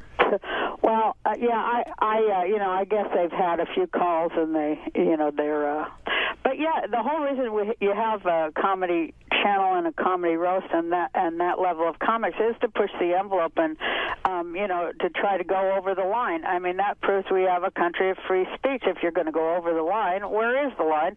You don't know till you go over it, and I kind of think it's important to keep that. But I was going to tell you the joke that I did think was funny, that I was mad about getting molested because I didn't get the candy. Right, I Jeff thought that was pretty funny. Yeah, that was brilliant, really. Yeah, it's going the right way with it. I mean, of course, Howard and Robin, we can tell jokes about anything. It's just how we say them, Well, you're absolutely right. I was saying, especially with this show, I've been in trouble many times because I don't even get the luxury of preparing my comments. Sometimes I'm talking off the cuff. Making people laugh is the hardest thing in the world. You know what? But you're right, Howard, and it's like one of the most noble, too, especially in these tough times, and that's why I wanted to do it, because I'm like, man, people need to laugh. I need a laugh, And, of course, I just love jokes, and I love being around comedians, and I just love that level of thought and on-your-feet stuff, Howard, that we do. It's awesome. Roseanne, was there anybody there who tanked, in your opinion, who bombed, like didn't come off well making fun of you? You know what? Nobody tanked. Everybody was real funny. There was, I thought, of all the funny things that, I thought that the Wayne Brady, his joke was the one that most went over the line. And, the Sam Kinison, you're fat, you're loud, and you died in the 90s, that thing, you had to overcome a lot to make it into Hollywood. That's why I love you. Bad marriages, mental illness, plus you look like Roseanne. No, not that one. I thought those were kind of funny. Right. There was just one that was like, ugh. What do you say? I can't remember because I have no memory because I smoke too much pot. But, it was whatever where there was a cringe moment. But, I just put my hands over my eyes on the cringe moments. And I only did that 3 times. And one was, of course, on the Colorado shooting one because, Yeah, that's a tough one. Although I think it should be there, and people, they did get mad and like groan and stuff like that.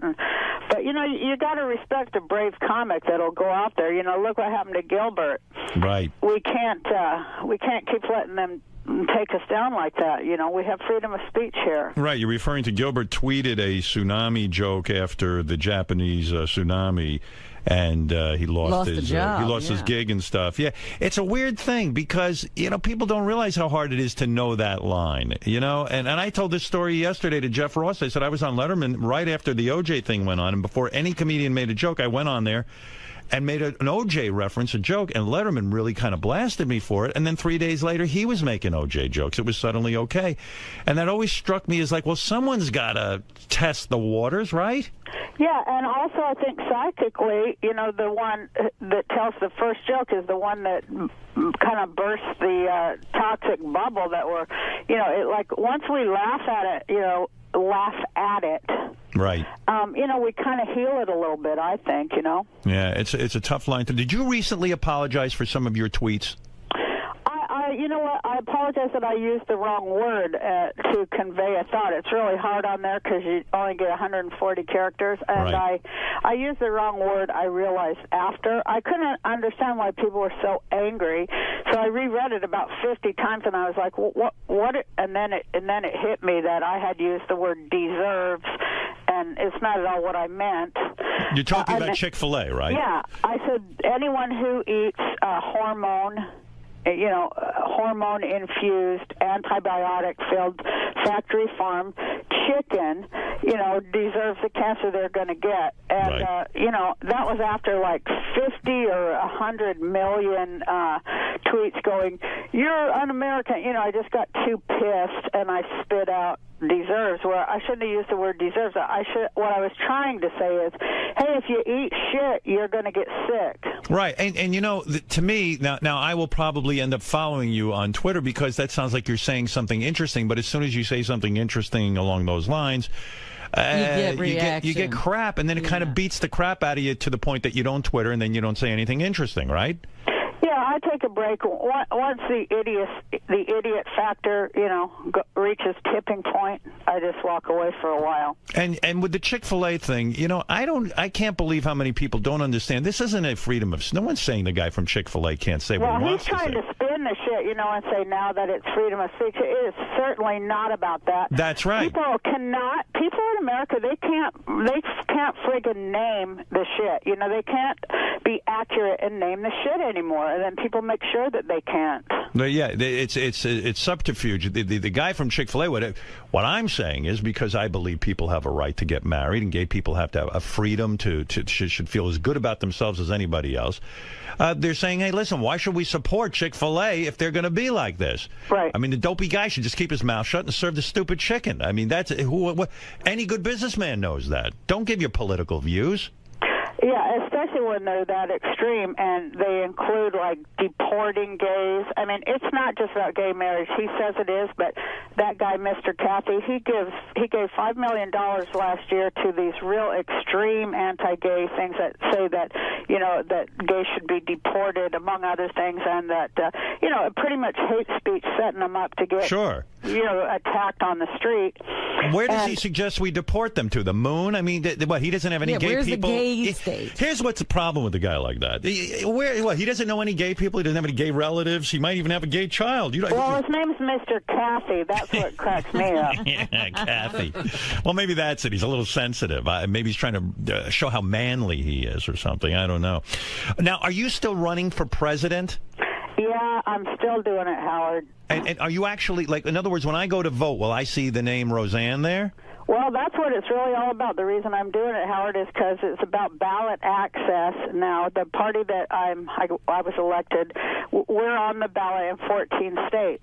The point is that a party, other than this two-headed monster, this two-headed Republican monster, there should be a third party that people have a real choice, not two sides of the same coin. Like, okay, both Romney and Obama work for Wall Street. People should have a choice of a candidate who does not. And so, that isn't even on the ballot in anything but 14 states. What is the party? That's what I'm trying to increase. What is the party you're with?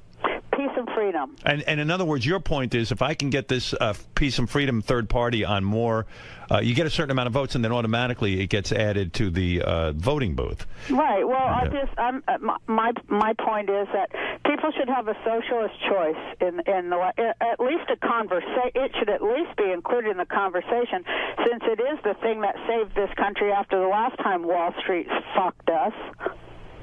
If you so when you go into the voting booth, are you going to vote for yourself, or will you vote for Obama or Romney? Well, everybody has to ask themselves big moral questions, and of course, I plan to vote for myself because I do think that I'm the only candidate who isn't bought and sold and full of shit. And but it depends. Of course. Even though I think they're basically the same, I think Obama's better than Romney. I think that he's 2% better. Mm-hmm. What if you actually? What if something bizarre happened and you actually become president? Then this country would be on its way to prosperity and peace and freedom. If I was president, believe me, there's no way that I know exactly how to fix every problem, and I know exactly how to do it, and I do it immediately, like they did it in Iceland.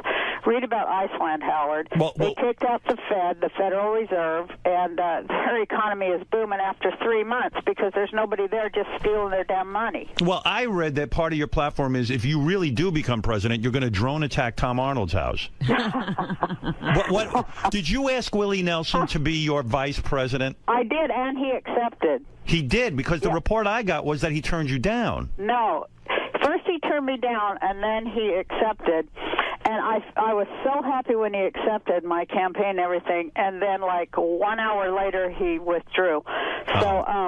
So you still don't have a running mate? I want some of the shit he's smoking. Yeah. Do you smoke a lot of weed? Because there were a lot of references that you smoke weed.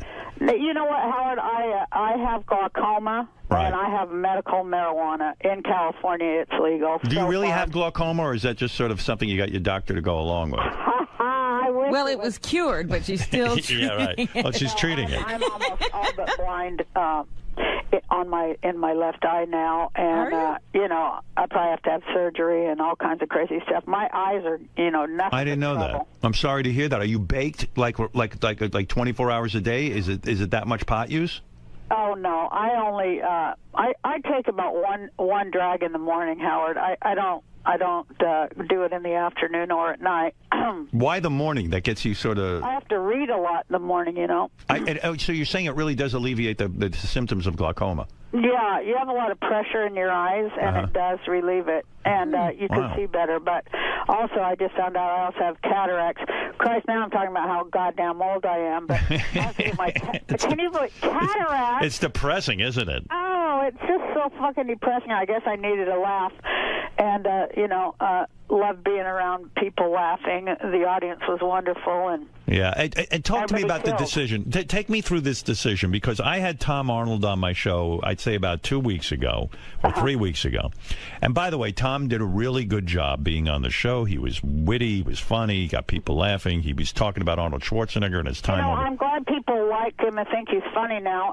When we were married, everybody was saying he wasn't funny. You're right. You're right. And I was one of them. Maybe we would have got along better if we hadn't had all that pressure constantly saying, that he's not funny and all that shit, which I felt they were just coming after me anyway. But, yeah, he is funny. But did that influence you in your relationship with him? Like, when enough people keep saying he's just using Roseanne for her money, he's not funny, he's a user, he has no talent of his own, do you start to actually believe the people who are saying that? No, I never believed it because, he was, I knew he was funny. I hired him to write for me. That's how we, made a relationship. But, it did affect us like, that kind of stuff does affect couples. And, damn right it does. It made him feel real bad. And then he would get mean about it, but he directed at me. So that's what ruined it. Yeah, I've apologized to him. Go tell them. He'd go, you call them and tell them I am funny, and he'd be screaming until I did pick up the phone and go, hey, I want you to, and then he'd write down what I was supposed to say, or else, he'd just be screaming. So I go, I want you to know, and, part of me, of course, I wanted to defend him, but, it was just like, that was what my marriage was like, walking on eggshells. Anytime anybody said anything, I knew that, it was going to be emotional price to pay. Like a lot of people who have unhappy, what do you call it? Spouses, it makes your life fucking hell. Yeah, I never even stopped to consider that. Like all of the shitty thing, and I count myself among them, and I've apologized to Tom about this, because, Well, hey, I thank you, because I'm damn glad I ain't married to that son of a bitch anymore. Yeah, right, I know. But in a way, when you saw him at the roast, yeah, was there a part of you that still loved him? I thought his head was fucking huge. I couldn't believe how big his head got. Well, it seems like he's done some plastic surgery, right? I have no idea. We haven't even talked in 19 years. I'll tell you, when he was coming on, first we heard that he did not want to do it, right? Yeah, well, I'm telling you, he was on my show, and I forget if we talked about it off the air or on the air. No, it was on the air. He was on the. He said something to me. If Roseanne asked me to do it, would you think I should do it? Was that it, Robin? How did it go down? It somehow came up like that, and he was saying, "Well, I don't think she wants to see me. I would do it, but I don't think she is open to it." Yeah, he asked my opinion. Yeah, go ahead, Gary. I remember because TMZ had reported that they had asked him, and I remember him saying that he wasn't sure that he wanted to do it. He thought that it was bad for his mental health, that he was like in a good place, and he wasn't sure he wanted to stir all that up again. Yeah, that's what it was. I think he was really nervous and sort of scared to sort of see you, and I don't blame him. But then he started calling. Then he gave a call over to Comedy Central, and he told them, he would be happy. He would be very happy to do it if asked. Yeah, well, I kind of said to him, I said, Tom, it will be the greatest showbiz moment to see you and Roseanne. I said, if you can get through it, and if you can, go there with a good spirit, it will be phenomenal. Well, at first he said he would, like Willie Nelson. Then the next day he said he wouldn't. Then the next day his publicist said they wouldn't let him. I called him, and I left a message on his phone, and I said, hey, you have my personal guarantee that it's not going to get ugly. None of this roast is going to be ugly and filthy. Right. At least, I have control over that, and they're very gracious. And I give you my word that nothing, to harm you or make you feel horrible or ruin your career or your life or anything like that's going to happen. And it's just a good opportunity for both of us to show the world that we've moved on, and this is a brand new day. And but have you moved my on? heart's in the right place, and I hope you'll show up and tell some jokes. Will be great. Oh. So then the next thing, people came in my, but I want to say, I thought it was a good enough roast without him, but I thought, well, everybody kept asking me, so why not give the fans what they want, right? Well, your first reaction was, hey, I don't want him. He was the one guy you made a stipulation. I don't want him on the roast, right? That was your initial reaction. No, I always thought, that I would ask him. Oh, you Because, did? Everybody wants to see that. So, I mean, my first thing is, I want to entertain the audience. So you got to do what you got to do, right? What do you think that is about performers? That you'll actually put your own mental health at risk just to please the I wasn't audience? putting my mental health at risk at all. Well, seeing him again might set you off in the sense that, like, you go, oh, what the fuck? I'm done with this guy. I don't want to be a part of this guy anymore. But you know what? Fuck it. It's going to be great television. I'll put myself through it. Well, I knew that. It wasn't going to, like. And I know I don't have any emotional investment in it whatsoever. So I knew it wasn't going to upset me unless, he took off after me. But I knew he was smarter than that because, I figured the first time when he said no, it's because he can't take the retort. And, it's a harsh retort. Right. But, he took it, so I thought that was brave.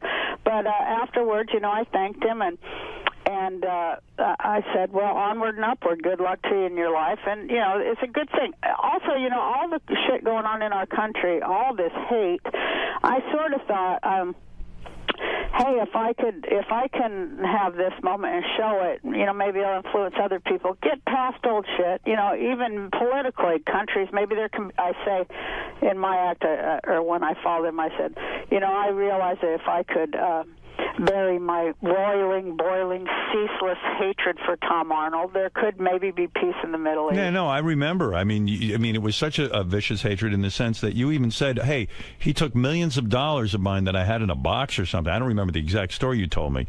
But, you felt he had stolen from you. And so I guess my question was, gee, when you really go through something like that and you still kind of harbor those feelings and you finally just kind of wipe this guy out of your mind, you don't have to see him anymore, this, that, and the other thing, you kind of put that all aside to please the audience, and that's what's crazy about performers, myself included. There's sometimes I'll do stuff I don't even want to do, but I know it'll be great television or radio. Yeah, you're right there. And, comics